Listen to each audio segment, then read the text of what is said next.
Car రెంట్‌కి తీసుకొని సరదాగా బయటకు వెళ్ళాలనుకుంటున్నారా? అయితే వెంటనే ఈ నెంబర్‌కి కాల్ చేయండి. నమస్తే, welcome back to Suman TV. నేను మీ సంజయ్. ఈరోజు మనతో పాటు ఉన్నారు motivational speaker and NLP trainer Uday Kumar గారు. సార్తో మాట్లాడి కొన్ని విషయాలు తెలుసుకుందాం. నమస్తే సార్. నమస్కారం సార్. Yes sir. ఇప్పుడు మనం ఏదైనా డెసిషన్ తీసుకోవాలంటే నలుగురిని ఐదుగురిని అడుగుతూ ఉంటాం. సంథింగ్ ఫ్యామిలీ మెంబర్స్ కానీ, ఫ్రెండ్స్ని కానీ, సొసైటీలో మనతో మంచిగా ఉండే వ్యక్తులను ఎవరన్నా సరే. కానీ ఒక్కొక్క సందర్భంలో కొన్ని అడగలేని పరిస్థితులు కూడా ఉంటాయి. అలాంటి సందర్భంలో మనకి మనం డెసిషన్ ఎలా తీసుకోవాలంటారు? అండ్ మేజర్గా ఒక ఎగ్జాంపుల్ తీసుకుంటే, నేను ఒక యాంకర్ అనుకుందాం. Correct sir. నాది ఇది ఒక ప్రొఫెషన్ నేను ఇప్పుడు చేసేది. కానీ నాకు ఒక యాక్టర్ అవుదామన్న సంథింగ్ గోలు, సంథింగ్ ప్యాషన్ ఉంటుంది. Correct sir. ఇలాంటి సందర్భంలో నేను ఒక డెసిషన్ తీసుకోవాలంటే ఆలోచించాల్సిన పరిస్థితి. అంటే ఇప్పుడున్న దీన్ని వదిలేసుకొని, ఇప్పుడున్న ప్రెజెంట్ సిచ్యువేషన్ వదిలేసుకొని, నేను యాక్టర్ అవ్వడం మంచిదా, లేకపోతే నేను ఈ రోల్లోనే కంటిన్యూ అవ్వడం మంచిదా అని చెప్పేసి నాకు ఒక సంథింగ్ కన్ఫ్యూజన్ అనేది ఉంది. ఇలాంటి సందర్భంలో డెసిషన్ మేకింగ్ ఎలా తీసుకోవాలంటారు, ఎలా చేయాలంటారు? వండర్ఫుల్ క్వశ్చన్ సంజయ్ గారు. మీరు అబ్జర్వ్ చేస్తే మన కరెంట్ లైఫ్ ఇవాళ ఇలా ఉంది అంటే it's because of our past decisions. Our life is nothing but accumulation of all our past decisions. అంటే మనం పాస్ట్ లో మంచి డెసిషన్స్ తీసుకొని ఉంటే ఇవాళ లైఫ్ ఒకలా ఉండేది. పాస్ట్ లో ఒకవేళ చెడు డెసిషన్స్ తీసుకుంటే ఒకలా ఉంటుంది. Tony Robbins world's famous trainer చెప్తారు, in the moments of decisions your destiny would be shaped. మీ డెస్టినీ షేప్ అయ్యేదానికి ఒక ఇంపార్టెంట్ థింగ్ డెసిషన్ అని మనకు తెలిసినప్పుడు ఎందుకు మనం కరెక్ట్ డెసిషన్స్ తీసుకోవట్లేదు. ఎగ్జాక్ట్లీ. అండ్ సెకండ్ థింగ్, చిన్నప్పటి నుంచి మ్యాథ్స్ సైన్స్ నేర్పించారు, బట్ డెసిషన్ ఎలా తీసుకోవాలి ఎవరు నేర్పించలేదు. డెసిషన్ తీసుకోవాలంటే అమ్మకి అడగాలి, నాన్నకి అడగాలి, ఫ్రెండ్స్కి అడగాలి, ఆఫీస్ లో బాస్కి అడగాలి, ఇంకోవరికి అడగాలి. మన సర్కిల్ ఎంత ఉంటుంది మీకు తెలిసిన వాళ్ళు 500 మంది ఉంటారా, 1000 మంది ఉంటారా, 2000 మంది ఉంటారా? అందరిని అడుగుతూ వెళ్ళడం. కానీ ఆ 2000 మందితో మీరు ఇన్ని కోట్ల మంది ఉన్న ప్రజలకి అంత ఎలా కంపేర్? ఒక బిజినెస్ చేయాలంటే నేను ఎన్నో కోట్ల మందికి నా ప్రోడక్ట్ వెళ్తుంది. అలాంటి పెద్ద బిజినెస్ చేయాలన్నప్పుడు నేను నా పక్క నుండి 10 మందికి 100 మంది తెలిసిన వాళ్ళకి అడిగినప్పుడు ఎలా వర్కౌట్ అవుతుంది ఆ డెసిషన్? యూఎస్ లో ఎలాన్ మస్క్ ఏం చేస్తున్నారు వాళ్ళకి మనకు తెలియదు, ఇంకో దగ్గర ఎవరు చేస్తే తెలియదు. సో నాకు పక్కన తెలిసిన దగ్గర నుంచి అడిగితే ఏమవుతుంది, లిమిటెడ్ మాత్రమే వెళ్తుంది ఆ డెసిషన్ అనేది. బట్ ఆ డెసిషన్ మేకింగ్ కి మనకు చిన్న స్ట్రాటజీ ఆర్ సైన్స్ ఉంటే ఎలా ఉంటుంది? It would be great, right? Exactly. మీరు అబ్జర్వ్ చేస్తే డెసిషన్ తీసుకునేటప్పుడు మనం ఏంటి అంటే, ఓకే ఇది తీసుకున్నప్పుడు నాకు ఎన్ని డబ్బులు వస్తాయి ఆర్ ఎంతమందికి ఇది హెల్ప్ అవుతుంది, 2 or 3 థింగ్స్ వరకు మనమే మాత్రమే చూస్తాం. మనం డెసిషన్ తీసుకున్నప్పుడు ఆ గోల్ పెట్టుకున్నప్పుడు ఏమవుతుందంటే ఒక్కొక్కసారి డౌన్ సైడ్ చూడమన్నమాట. ఎక్సైట్మెంట్ లో ఉంటాం కాబట్టి ఆ డెసిషన్ తీసుకోవడం వల్ల డౌన్ సైడ్స్ అని పక్కన పెట్టేస్తాం. ఎక్సైట్మెంట్ ఉంది బట్ 3-4 months తర్వాత డౌన్ సైడ్స్ ఎక్కువ కనిపిస్తుంది, అప్ సైడ్స్ పోతుంటాయి అనమాట. సో అప్పుడు మనం డెసిషన్ ఎలా తీసుకోవాలి? సో డెసిషన్ మేకింగ్ లో అన్నిటికన్నా ఇంపార్టెంట్ ఏంటి అంటే, నాకు ఏం వస్తుంది కంటే నేను ఏం చూస్తాం అనుకుంటున్నాను ఈ డెసిషన్ తీసుకోవడం వల్ల చాలా ఇంపార్టెంట్. నేను బిజినెస్ చేయడం వల్ల నాకు ఎన్ని కోట్లు వస్తాయి ఆర్ నేను ఈ జాబ్ చేయడం వల్ల ఎంత డబ్బులు వస్తుంది ఆర్ ఏ పొజిషన్ వస్తుంది కాకుండా, నేను ఈ జాబ్ రోల్లో ఉండడం వల్ల నేను ఏం చూద్దాం అనుకుంటున్నాను. ఓకే నేను ఈ కంపెనీ ద్వారా ఎంతమంది పీపుల్కి ఇంత వాల్యూ అడిషన్ చేద్దాం అనుకుంటున్నాను, అంత వాల్యూ అడిషన్ చేయడం వల్ల వాళ్ళ లైఫ్లో ఇది మార్పు వస్తుంది, దానివల్ల I can feel most of happiness, దాని బై ప్రొడక్ట్ డబ్బులు వస్తాయి. అండ్ దానివల్ల ఏమవుతుంది, నా టీం కూడా బాగా టీమ్ పీపుల్ కూడా లైఫ్ చేంజ్ అవుతుంది, కస్టమర్స్ లైఫ్ చేంజ్ అవుతుంది. ఇన్ ద సేమ్ వే జాబ్లో కూడా అలా different correct. So decision making first step ఏంటి అంటే, what is the outcome that I want to see, నేను ఏం అవుట్కమ్ చూద్దాం అనుకుంటున్నాను. అండ్ అక్కడ ఏంటంటే ఓన్లీ వన్ అవుట్కమ్ ఉండకపోవచ్చు, 2-3 అవుట్కమ్స్ ఉండొచ్చు. ఫస్ట్ అవుట్కమ్ మేబీ నేను కస్టమర్స్ కి మంచి వాల్యూ అడిషన్ ఇవ్వాలి, సెకండ్ అవుట్కమ్ మంచి డబ్బులు కూడా రావాలి, ఫ్రీగా చేయకూడదు కదా. థర్డ్ అవుట్కమ్ ఇవి రెండు చేస్తున్నప్పుడు నా ఎంప్లాయీస్ పైన ప్రెషర్ పెడుతూ చేయకూడదు, జస్ట్ నా ఎంప్లాయీస్ నుంచి ఆ జ్యూస్ ఎక్స్ట్రాక్ట్ చేయడం కాదు, నా ఎంప్లాయీస్ కూడా బాగుండాలి, అది ఇంకొక అవుట్కమ్ కావచ్చు. ఫోర్త్ థింగ్, ఇవన్నీ చేస్తున్న ఫ్యామిలీని పక్కన పెట్టకూడదు, ఫ్యామిలీని కూడా చూసుకోవాలి. సో డెసిషన్ మేకింగ్ లో ఏంటంటే ఒక గోల్ పెట్టుకున్నప్పుడు మల్టిపుల్ అవుట్పుట్స్ ఉంటాయి, బట్ మనం చూడమన్నమాట, ఒకటే దాన్ని పట్టుకొని ఉంటాం. సో నాకు ఇప్పుడు 4 అవుట్పుట్స్ నా దగ్గర వచ్చింది. సెకండ్ థింగ్ మనం చూడాల్సింది ఇక్కడ ఏంటి అంటే, why I want that output. ఇప్పుడు నాకుంది, నా కస్టమర్స్ నేను ఎందుకు బాగా చూసుకోవాలి అంటే సార్ ఎగ్జాక్ట్లీ మీరు చెప్పింది కరెక్టే, కానీ అవుట్పుట్ అనేది ఒకటి ఉంటేనే మనం ఫోకస్డ్ గా వర్క్ చేయగలం అని నా ఉద్దేశం. అంటే సంథింగ్ ఒక సందర్భంలో నేను ఇక్కడ వరకు రాగలిగానంటే నేను ఫ్యామిలీకి టైం ఇవ్వలేదు సార్. నేను అది నా ఫస్ట్ థింగ్ తప్పు, అది నిజంగా. అండ్ నాకు ఒక్కొక్కసారి గిల్ట్ ఫీల్ అవుతుంటాను, నేను అంతమందిని నా మంచి కోరే వాళ్ళని, నా స్నేహితులు అందరినీ వదిలేసుకొని ఇక్కడ వరకు వచ్చాను, నేను ఒంటరిగా వచ్చాను కాబట్టి ఇవన్నీ చేయగలిగాను. కానీ ఈ పొజిషన్లో కూర్చోవడం కోసం వాళ్ళందరినీ వదిలేశాను. ఎగ్జాక్ట్లీ. అంటే ఎగ్జాక్ట్లీ మీరు అన్నట్టుగా అన్ని అవుట్పుట్స్ పెట్టుకుంటే మన గోల్ అనేది రీచ్ అవ్వడం చాలా కష్టం అవుతుందేమో అని నా ఉద్దేశం. ఎలా అంటారు? సో ఇప్పుడు మీరు ఇక్కడ అబ్జర్వ్ చేస్తే నేను చెప్పిన దాంట్లో కస్టమర్స్ బాగా చూసుకోవాలి, ఆర్ సెకండ్ అవుట్పుట్ వచ్చేసి డబ్బులు సంపాదించాలి, థర్డ్ అవుట్పుట్ ఎంప్లాయీస్, ఇవన్నీ ఒకటే గోల్కి సంబంధించింది. మీరు బిజినెస్ చేద్దామని అనుకుంటున్నారు కదా, మీ దృష్టిలో మీరు ఒక 12 hours పని చేస్తారు, బట్ ఇంటికి వెళ్ళగానే ఇంట్లో వాళ్ళతో రిలేషన్ సరిగ్గా లేదు అనుకోండి, కొట్లాడుకుంటూ ఉన్నారు, నెక్స్ట్ డే పొద్దున వెళ్ళి ఈ 3 అవుట్పుట్స్ అవుతాయా? జనరల్గా అవ్వడం కష్టం, 100% అవ్వడం కష్టం. ఎందుకంటే ఇంట్లో బాగాలేనప్పుడు అది ఆటోమేటికల్గా మనం చేసే వర్క్ పైన కూడా ఎఫెక్ట్ పడుతుంది. అండ్ మనం ఈ డెసిషన్ మేకింగ్ మోడల్లో ఇప్పటికీ మనం సమరీకి రాలే అనమాట. మనం ఏంటంటే ఎలాంటి అవుట్పుట్స్ కావాలనే దానికైనా ఆప్షన్స్ పెట్టుకుంటున్నాం. ఓకే, జస్ట్ మనం మల్టిపుల్ పాయింట్స్ పెట్టుకుని నారో డౌన్ చేస్తాం అనమాట. మరి డెఫినెట్లీ వ్యాలిడ్ పాయింట్. నెక్స్ట్ వెళ్ళే స్టెప్స్లో మీ పాయింట్కి మీరు కనెక్ట్ అవుతారు. సో ఫస్ట్ మనకి అవుట్పుట్స్ అర్థమైంది. ఇందాక అందుకోసం అంటున్నాను అనమాట. ఇవాళ మీరు అన్నారు ఊర్లో పేరెంట్స్ అక్కడ వదిలేసి ఇక్కడ వచ్చారన్నారు. సో అక్కడ ఒకటి మిస్ అయింది కదా, నేను ఇందాక చెప్పాను నేను ఫ్యామిలీ రిలేషన్స్ కూడా ఇంపార్టెంట్ అని. ఎందుకు ఇంపార్టెంట్ ఇక్కడ నా నెక్స్ట్ క్వశ్చన్ అదే అనమాట. Why you want that output? So ఇక్కడ వై దగ్గర మేబీ మీకు దానికంటే ఇంకొక వర్క్ ఇంపార్టెంట్ అని ఉందనుకోండి, అదొక వై వస్తుంది మీకు. లేదు అదే అనుకోండి ఇంపార్టెంట్ ఫ్యామిలీ పాయింట్, అదొక వై వస్తుంది అనమాట. ఎందుకు వై తెలుసుకోవాలి అంటే మనం రేపు ముందుకు వెళ్ళేటప్పుడు స్టోరీస్ మాత్రమే, ఆ పర్పస్ మాత్రమే ముందుకు తీసుకెళ్తుంది. సో కస్టమర్స్ నేను బాగా చూసుకోవాలి అన్నప్పుడు ఎందుకు చూసుకోవాలి అనేది మీకు తెలిసింది అనుకోండి, రేపు కస్టమర్ ప్రాబ్లం వచ్చినప్పుడు వాళ్ళతో నించొని ఉంటాం. ఎంప్లాయీని బాగా చూసుకోవాలి, ఎందుకు ఎంప్లాయీస్ని కేర్ చేసుకోవాలి. ఎంప్లాయీ సరిగా లేరనుకోండి, రేపు కస్టమర్ కాల్ చేసినప్పుడు మనం మాట్లాడడం 1000 మందితో, ఎంప్లాయీ మాట్లాడతారు. ఎంప్లాయీ సరిగా మాట్లాడకపోతే మీ కంపెనీకే బ్యాడ్ నేమ్ వస్తుంది అనమాట. సో ప్రతి అవుట్పుట్ కూడా ఎందుకు అవుట్పుట్ కావాలి అనుకుంటున్నాం అనేది తెలియాలి, వై. సెకండ్ నెక్స్ట్ లెవెల్ ఏంటి అంటే ఆప్షన్స్.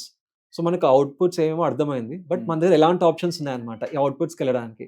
సో ఆప్షన్ 1 ఏంటి, ఆప్షన్ 2 ఏంటి, ఆప్షన్ 3 ఏంటి, ఆప్షన్ 4 అలా పెట్టుకుంటాం. మేబీ నెలకు ఒకసారి ఇంటికి వెళ్తానేమో, అది పెట్టుకోవచ్చు కదా, ఒక ఆప్షన్ ఉంది. ఫస్ట్ ఆప్షన్ ఏంటంటే నేను కంప్లీట్లీ యాంకరింగ్ ఆర్ సినిమా హీరోని అవుతా.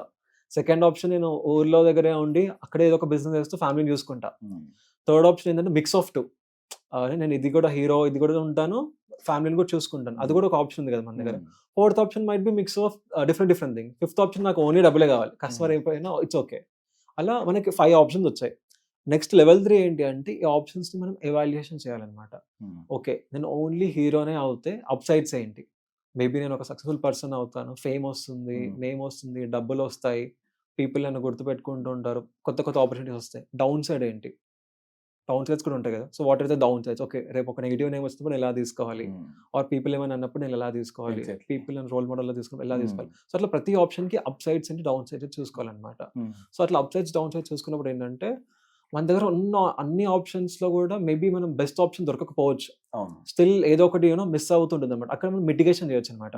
మిటిగేషన్ ఏంటంటే ఉన్న ఆప్షన్స్లో మనం ఫస్ట్ ఇది ఎలిమినేట్ చేయొచ్చు, ఓన్లీ హీరో అవ్వాలి అనేది ఎలిమినేట్ చేయొచ్చు ఆప్షన్ మేబీ, ఆర్ ఓన్లీ డబ్బులు రావాలి అనేది ఆప్షన్ ఎలిమినేట్ చేయొచ్చు, ఆర్ ఓన్లీ ఫ్యామిలీని చూసుకోవాలనే ఆప్షన్ ఎలిమినేట్ చేయొచ్చు. ఇలా మనం ఎప్పుడైతే ప్రతి ఒక్క ఆప్షన్కి అప్ సైడ్ ఇంది డౌన్ సైడ్ అని తెలిసినప్పుడు మనకు అర్థమైపోతుంది అక్కడ దేనికి ఎక్కువ వెయిటేజ్ ఉందని చెప్పేసి. సో అలా ఒక 6 ఆప్షన్స్లో 4 మిస్ అయిపోతాయి అనమాట. 4 వెళ్ళిపోయినప్పుడు 2 మాత్రమే మిగులుతాయి అనమాట. 2 మిగిలినప్పుడు ఏంటంటే ఆ రెండిట్లో నెక్స్ట్ లెవెల్ నాకు కావాల్సిన అవుట్పుట్స్ రావాలి అన్నప్పుడు ఏం చేయాలి అన్నప్పుడు మిటిగేషన్ అంటే ఏంటి అంటే వాట్ ఎక్స్ట్రా ఆల్టర్నేటివ్స్ యాడ్ చేయడం వల్ల నా ఈ డెసిషన్ ఇంకా స్ట్రాంగ్ అవుతుంది. సో ఇక్కడ ఆల్టర్నేటివ్స్ ఏం యాడ్ చేయొచ్చు. ఓకే, నా ఫ్యామిలీని మిస్ అవుతుందంటే మేబీ 1 monthకి ఒకసారి అయితే ఇంటికి వెళ్తున్నాను, ఇక్కడైతే కష్టపడుతున్నాను, ఇంకా బెటర్గా ఏం చేయొచ్చు, మేబీ వాళ్ళని ఒక 2 weeksకి ఒకసారి ఇక్కడ రమ్మని చెప్పొచ్చేమో. ఇది మన ఆప్షన్స్ లేదనమాట. బట్ మిటిగేషన్లో ఏం చేస్తామంటే మన ఆల్టర్నేటివ్స్ ఏమైనా ఉందా అని యాడ్ చేస్తాం అనమాట, ఆర్ ఏదైనా కొత్త స్ట్రాటజీ ఉందా అని చెప్పేసి యాడ్ చేస్తాం. సో మేబీ 2 weeksకి ఒకసారి మీ ఫ్యామిలీ వచ్చారు అనుకోండి, ఒక 1 hour స్పెండ్ చేస్తారు, బ్యాలెన్స్ అయిపోయింది, మీ వర్క్ మీరు చేసుకుంటున్నారు, మీరు ఒక నెలకి ఒకసారి మీరు అక్కడ వెళ్తారు అనమాట. సో చాలా మంది ఏంటంటే మిటిగేట్ చేయడం తెలియదు అనమాట. సో వాళ్ళ ఆప్షన్ ఇది అని చెప్పేసి అరే ఇది నాతో అవుతుంది, ఇది నాతో అవ్వదు అని చెప్పేసి వదిలేస్తారు. మేబీ మీ ఫ్రెండ్ దగ్గర మీకు కావాల్సిన కాంటాక్ట్స్ ఉండొచ్చేమో, it might be some alternative strategy అవ్వచ్చు కదా. అలా మిటిగేట్ చేసిన తర్వాత లాస్ట్లో రిజాల్వ్ చేయొచ్చు అనమాట. ఓకే, ఇది అర్థమైన తర్వాత ఇది నా అవుట్పుట్ కావాలని నేను అనుకున్నాను, దాని రీజన్ ఏంటో నాకు అర్థమైంది, వై అర్థమైంది, తర్వాత నా దగ్గర ఇన్ని ఆప్షన్స్ ఉన్నాయని చెప్పేసి అర్థమైంది. ఆప్షన్స్లో ఏవి వద్దో కూడా మనకు తెలియాలి. చాలా మంది ఇప్పుడు ప్యాషన్ ప్రొఫెషన్ ఉన్నప్పుడు కంప్లీట్లీ ప్యాషన్ అని చెప్పేసి ప్రొఫెషన్ వదిలేసి వెళ్ళిపోతారు, జాబ్ వదిలేసి వెళ్ళిపోతారు. బట్ డౌన్ సైడ్స్ ఏంటి దాంట్లో అంటే జాబ్ వదిలేసి వెళ్ళిపోయినప్పుడు మేబీ మీకు ఆ కరెంట్ ఇన్కమ్ ఉండదు. ఎగ్జాక్ట్లీ సార్, ఇప్పుడు నేను కూడా అదే అనుకుంటున్నా. ఇప్పుడు నేను ఈ జాబ్లో వదిలేసుకొని సంథింగ్ నేను యాక్టివ్ అయిపోయి వదిలేస్తే అక్కడ సరైన ఆపర్చునిటీ దొరకలేదు, లేకపోతే సరైన రోల్ దొరకలేదు, లేకపోతే సరైన ఇన్కమ్ రాలేదనుకుంటే ఇక్కడ ప్రెసెంట్ ఉన్న ఇన్కమ్ వదిలేసుకుని చాలా ఇబ్బందులు పడాలి చాలా. అలాంటి సందర్భంలో నేను రోడ్డు మీదకి వచ్చేస్తా. కరెక్ట్. ఎగ్జాక్ట్లీ అప్పుడు నాది రాంగ్ డెసిషన్ అవుతుంది. అండ్ ఈ పాయింట్స్ అనేవి బాగా ఉపయోగపడతాయి అంటారా? I mean definitely sir. ఇప్పుడు మీ సేమ్ సిచ్యువేషన్ చూసుకుంటే జాబ్ అనేది one option, second thing only your passion అనేది ఒక ఆప్షన్, ఒక option. Third thing might be mix of two. మీరు పెట్టుకోవాలి. ఓన్లీ జాబ్ చేయడం వల్ల అడ్వాంటేజ్, డబ్బులు వస్తాయి, కన్సిస్టెంట్ ఇన్కమ్ వస్తుంది, హెడేక్ ఎక్కువ ఉండకపోవచ్చు, సెక్యూరిటీ అని చెప్పేసి ఉంటుంది, బయట వాళ్ళకి చూడడానికి కూడా జాబ్ చాలా బాగా అనిపిస్తుంది. బట్ డౌన్ సైడ్ ఏంటి, నేను పొద్దున్న నుంచి రాత్రి వరకు కష్టపడుతున్నాను బట్ నా ప్యాషన్ మిస్ చేస్తున్నాను. It's very emotional down side కదా. అలా ఉన్న డబ్బులు ఉన్నా కూడా ఇది మిస్ అవుతుంది, అక్కడ డౌన్ సైడ్ ఉంది. It's very heavy thing. అది ఎప్పటికీ మనకు ఉంటుంది, నా ప్యాషన్ ఎందుకు టచ్ చేయట్లేదా అని చెప్పేసి. సెకండ్ థింగ్, చాలా మంది ప్యాషనేట్ పీపుల్ యూస్ అనిపిస్తుంది నేను చేయలేకపోతున్నాను అని చెప్పేసి, నా దగ్గర వాళ్ళ దగ్గర లేనిదేమో మిస్ అవుతున్నామేమో అని చెప్పేసి అదొక డౌన్ సైడ్ లో వెళ్ళిపోతుంది. అది ఒక ఆప్షన్లో మనకు అర్థమైంది, up side down side. Second thing, only passion side వెళ్ళిపోతే ఏమవుతుంది, అప్ సైడ్ ఏంటంటే మీకు కావాల్సింది మీరు చేస్తున్నారు, you feel very happy. But down side డబ్బులు లేవు, కష్టాలు వచ్చినప్పుడు సెక్యూరిటీ లేదు, పీపుల్ అరే ఏం చేస్తున్నావు బాబు, ఇంత మంచి జాబ్ వదిలేసి ఎందుకు వెళ్ళిపోతున్నావు, అది ఒక డౌన్ సైడ్స్ అనమాట. Third option mix of two. Maybe మీరు జాబ్ చేస్తూ సాటర్డే సండే మెల్లిమెల్లిగా ట్రయల్ స్టార్ట్ చేస్తూ, కాంటాక్ట్స్ పెంచుకుంటూ, ఆడిషన్స్ ఇస్తూ, public speaking or what ever నేర్చుకుంటూ, యాక్టింగ్ నేర్చుకుంటూ ఒక 1 year మనం వెళ్తే దానికి అప్ సైడ్స్ ఏంటి, మీకు డబ్బులు వస్తుంది ఆఫీస్ నుంచి, కాన్ఫిడెంట్ గా ఉన్నారు, సెక్యూరిటీ ఉంది, దాంతో పాటు ఇంకోటి ప్యాషన్ ఫాలో అవడానికి ఉంది ఆప్షన్. ఎగ్జాక్ట్లీ సార్, మీరు 4 points చెప్పినప్పుడు నాకు ఒకటి అర్థమైంది. ఏ విధంగా అంటే, మనం ఏదైనా డెసిషన్ తీసుకున్నప్పుడు మనకి ఇది కావాలి ఇది కావాలని ఒక నిర్ణయానికి వచ్చేసి అండ్ ఈ జాబ్ అనేది క్విట్ చేసేసి మనం ప్యాషన్ సైడ్ వెళ్ళిపోతాం. కరెక్ట్. కానీ ఈ ప్యాషన్ సైడ్ మన గోల్ రీచ్ అయ్యే వరకు మనకి ఇన్కమ్ ఉండదు, మనకి ఇన్కమ్ సోర్స్ ఉండదు, సంథింగ్ ఏ సెక్యూరిటీ ఉండదు. ఇలాంటి సందర్భాల్లో చాలా స్ట్రగుల్స్ అవుతూ ఉంటాం. మళ్ళీ వెనక్కి వద్దామంటే జాబ్ ఉండదు, ఏముండదు మనం అనుకున్నట్టుగా.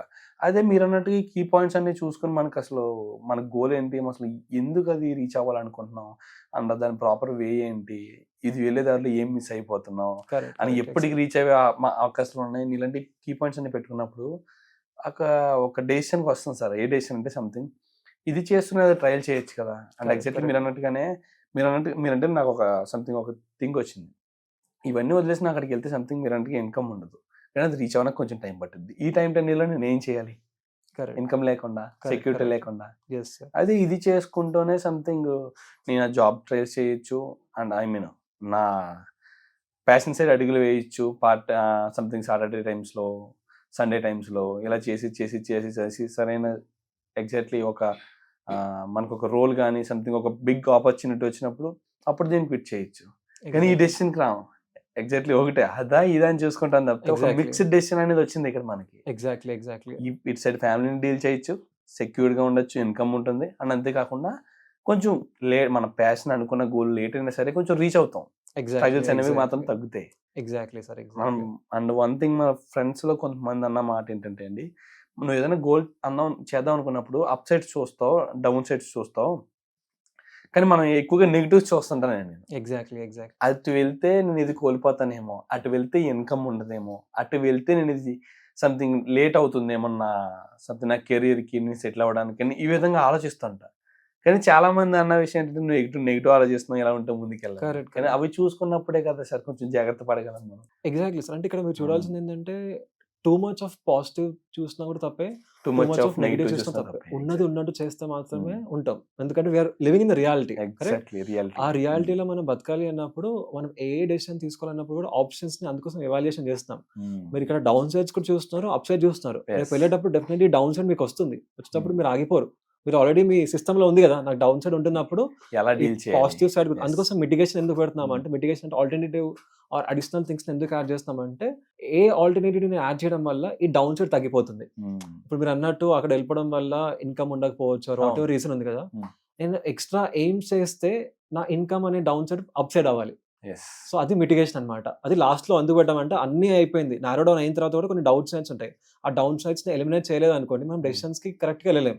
సో డౌన్ సైడ్ ఎలిమినేట్ చేయడానికి ఏమేమి చేయొచ్చు మనం, ఆర్ ఎల్స్ తక్కువ డౌన్ సైడ్స్ ఉండేటట్టు ఏం చూసుకోవాలి, అలాంటి ఆప్షన్స్ తీసుకోవాలి. సో ఇప్పుడు మీ ఫ్రెండ్స్ అన్నట్టు ఎక్కువ నెగిటివ్ అన్నారు కదా, అది కూడా తప్పే. అలా అని చెప్పేసి ఎక్కువ పాజిటివ్ చూస్తే తప్పే అనమాట. రేపు ముందుకు వెళ్ళినప్పుడు మళ్ళీ తక్కువ అయిపోయినప్పుడు మళ్ళీ మహిళ అనిపిస్తుంది, అరే నేను అప్పుడు అన్నా కదా, నువ్వే నీ వల్ల నేను ముందుకు వెళ్ళిపోయినా అంటారు. బట్ దాని బదులు ముందే ఒక ఆల్టర్నేటివ్ ఉందా అనుకోండి, అందుకోసం చాలా మంది జాబ్ చేస్తూ మిడ్ నైట్ కూడా వర్క్ చేసే వాళ్ళు ఉంటారు. అలా it's very important. Thank you sir, thank you very much sir. చాలా మంచి కీ పాయింట్స్ చెప్పారు. నిజంగా డెసిషన్ తీసుకునే ముందు మన వాళ్ళు ఏం చేస్తారంటే, అది ఒక మంచిగా చేయడానికి ఆలోచిస్తారు తప్పి దానివల్ల మనకి ఎంత లాస్ అవుతుంది, ఎంత కోల్పోతున్నాం, అండ్ ఎంత టైం టెన్యూర్ పడుతుంది, ఇలాంటి విషయాలన్నీ ఆలోచించరు మనం. అండ్ మీరు అన్నట్టుగానే అప్ సైడ్ మాత్రమే చూస్తారు కొంతమంది డెసిషన్ తీసుకునే ముందు, Exactly. కొంతమంది అయితే డౌన్ సైడ్ మాత్రం తీసుకుని డెసిషన్ క్విట్ చేస్తుంటారు. కరెక్ట్ మనం చూడాల్సింది అప్ చూడాలి, డౌన్ చూడాలి, ఆ మధ్యలో జరిగే కొన్ని ప్రాబ్లమ్స్ కూడా మనం డేర్ Yes. చేసే విధంగా మనం మిటిగేట్ అయితే ఖచ్చితంగా ఆ ఎగ్జాక్ట్ డెసిషన్ మేకింగ్ అనేది కరెక్ట్గా ఉంటుంది. Process exact sir. Thank you sir, thank you very much. Thank you so much.